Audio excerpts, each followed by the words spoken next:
রোপণী একাদশীর মাহাত্ম্য। একদিন মহারাজ যুধিষ্ঠির ভগবান শ্রীকৃষ্ণকে জিজ্ঞাসা করলেন, হে প্রভু, শ্রাবণ মাসের শুক্লপক্ষের একাদশীর নাম কি? তা কৃপা করে আমাকে বলুন। শ্রীকৃষ্ণ বললেন, হে মহারাজ, এখন আমি সেই পবিত্র ব্রত মাহাত্ম্য বর্ণনা করছি। মনোযোগ দিয়ে তা শ্রবণ করুন, যা শোনা মাত্রই বাজপেয় যজ্ঞের ফল লাভ হয়। প্রাচীনকালে দ্রাপর যুগের শুরুতে মহিজিৎ নামে এক বিখ্যাত রাজা ছিলেন।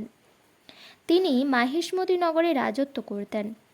কিন্তু দুঃখের বিষয় এই যে তার মনে বিন্দুমাত্র সুখ শান্তি ছিল না, কেননা তিনি ছিলেন অপুত্রক।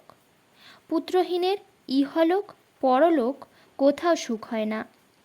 এইরূপ চিন্তা করতে করতে বহুদিন কেটে গেল। কিন্তু তবুও পুত্রমুখ দর্শনে রাজা বঞ্চিতই রইলেন। নিজেকে অত্যন্ত দুর্ভাগা মনে করে রাজা চিন্তাগ্রস্ত হলেন। প্রজাদের সামনে গিয়ে বলতে লাগলেন, হে প্রজাবৃন্দ, তোমরা শোনো, আমি এই জন্মে তো কোনো পাপ কাজ করিনি, অন্যায়ভাবে আমার রাজকোষ বৃদ্ধি করিনি, ব্রাহ্মণ বা দেবতাদের সম্পদও কখনো গ্রহণ করিনি। উপরোক্ত প্রজাদেরকে পুত্রের মতো পালন করেছি, ধর্ম অনুযায়ী পৃথিবী শাসন করেছি, দুষ্টদের যথানুরূপ দণ্ড দিয়েছি, সজ্জন ব্যক্তিদের যথাযোগ্য সম্মান করতেও কখনো অবহেলা করিনি। তাই হে ব্রাহ্মণগণ, এই প্রকার ধর্মপথ অবলম্বন করা সত্ত্বেও কেন আমার পুত্র লাভ হলো না, তা আপনারা কৃপা করে অনুসন্ধান করুন।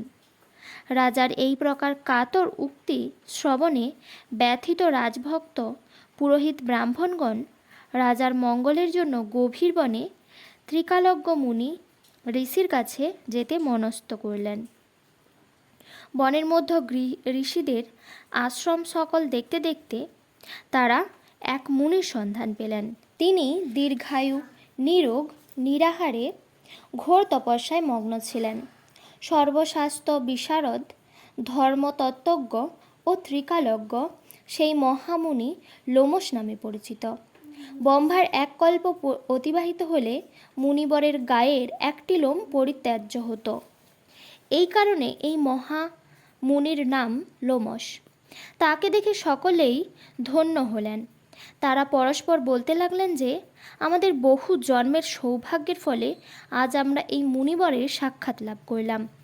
তারপর ঋষিবর তাদের সম্বোধন করে বললেন, কী কারণে আপনারা এখানে এসেছেন এবং কেনই বা আমার এত প্রশংসা করছেন, তা স্পষ্ট করে বলুন। আপনাদের যাতে মঙ্গল হয় আমি নিশ্চয়ই তার চেষ্টা করব। ব্রাহ্মণেরা বললেন, হে ঋষিবর, আমরা যে উদ্দেশ্যে এখানে এসেছি আপনি তা কৃপা করে শুনুন। এই পৃথিবীতে আপনার মতো শ্রেষ্ঠ ব্যক্তি আর কোথাও নেই। মহিজিৎ নামে এক রাজা নিঃসন্তান হওয়ায় অতি দুঃখে দিন যাপন করছে। আমরা তার প্রজা। তিনি আমাদেরকে পুত্রের মতো পালন করেন, কিন্তু তিনি পুত্রহীন বলে আমরাও সবাই মর্মাহত। তার দুঃখ দূর করতে আমরা এই বনে প্রবেশ করেছি। হে ব্রাহ্মণ শ্রেষ্ঠ, রাজা যাতে পুত্রের মুখ দর্শন করতে পারেন, কৃপা করে তার কোনো উপায় আমাদের বলুন। তাদের কথা শুনে মুনিবর ধ্যানমগ্ন হলেন। কিছু সময় পরে রাজার পূর্ণজন্ম বৃত্তান্ত বলতে লাগলেন। এই রাজা পূর্বজন্মে এক দরিদ্র বৈশ্য ছিলেন। একবার তিনি একটি অন্যায় কার্য করে ফেলেন। ব্যবসা করবার জন্য তিনি এক গ্রাম থেকে অন্য গ্রামে যাতায়াত করতেন। একসময় জ্যৈষ্ঠ মাসের শুক্লপক্ষের দশমীর দিনে কোথাও যাওয়ার পথে তিনি অত্যন্ত তৃষ্ণাক্ত হয়ে পড়েন। গ্রাম প্রান্তে একটি জলাশয় তিনি দেখতে পান। সেখানে জলপানের জন্য যান। একটি গাভী ও তার বাছুর সেখানে জলপান করছিল। তাদেরকে তাড়িয়ে দিয়ে তিনি নিজেই জলপান করতে লাগলেন। এই পাপকর্মের ফলে তিনি পুত্র সুখে বঞ্চিত হয়েছেন, কিন্তু পূর্বজন্মে কোনো পুণ্যের ফলে তিনি এই রকম নিষ্কণ্টক রাজ্য লাভ করেছেন। হে মুনিবর, শাস্ত্রে আছে যে পুণ্য দ্বারা পাপ ক্ষয় হয়। তাই আপনি এমন একটি পুণ্যবতের উপদেশ করুন যাতে তার প্রারব্ধ পাপ দূর হয় এবং আপনার অনুগ্রহে তিনি পুত্র সন্তান লাভ করতে পারেন। লোমশ মুনি বললেন, শ্রাবণ মাসের শুক্লপক্ষের পবিত্র রোপণী একাদশীর ব্রত অভীষ্ট ফল প্রদান করে। আপনারা যথাবিধি তা সকলে পালন করুন। লোমশ মুনির উপদেশ শুনে আনন্দচিত্তে গৃহে প্রত্যাবর্তন করে তারা রাজাকে সে সকল কথা জানালেন। তারপর সকলে মিলে মুনির নির্দেশ অনুসারে ব্রত পালন করলেন। তাদের সকলের পুণ্যফল রাজাকে প্রদান করলেন।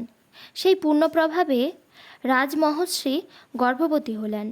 উপযুক্ত সময়ে বলিষ্ঠ সর্বাঙ্গ সুন্দর এক পুত্র সন্তানের জন্ম দান করলেন।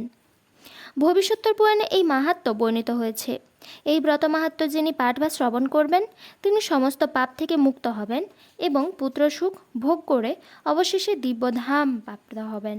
পরের দিন পায়নের সময়সূচি: পশ্চিমবঙ্গ 5টা 16 থেকে 6টা 22, দিল্লি 5টা 55 থেকে 6টা 22, বৃন্দাবন 5টা 54 থেকে 6টা 22, উত্তরপ্রদেশ 5টা 42 থেকে 6টা 22, মুম্বাই মহারাষ্ট্র 6টা 21 থেকে 6টা 22, পুনে মহারাষ্ট্র 6টা 18 থেকে 6টা 22, নাগপুর মহারাষ্ট্র 5টা 55 থেকে 6টা 22, চেন্নাই তামিলনাড়ু 5টা 57 থেকে 6টা 22, ভুবনেশ্বর উড়িষ্যা 5টা 29 থেকে 6টা 22, পুনে মহারাষ্ট্র 6টা 18 থেকে 6টা 22, নাগপুর মহারাষ্ট্র 5টা 55 থেকে 6টা 22, ভুবনেশ্বর উড়িষ্যা 5টা 29 থেকে 6টা 22, ঝাড়খণ্ড 5টা 27 থেকে 9টা 22, বিহার 5টা 24 থেকে 6টা 22, শিলং মেঘালয় 4টা 59 থেকে 6টা 22, মিজোরাম 4টা 57 থেকে 6টা 22, নাগাল্যান্ড 4টা 48 থেকে 6টা 22, অরুণাচল প্রদেশ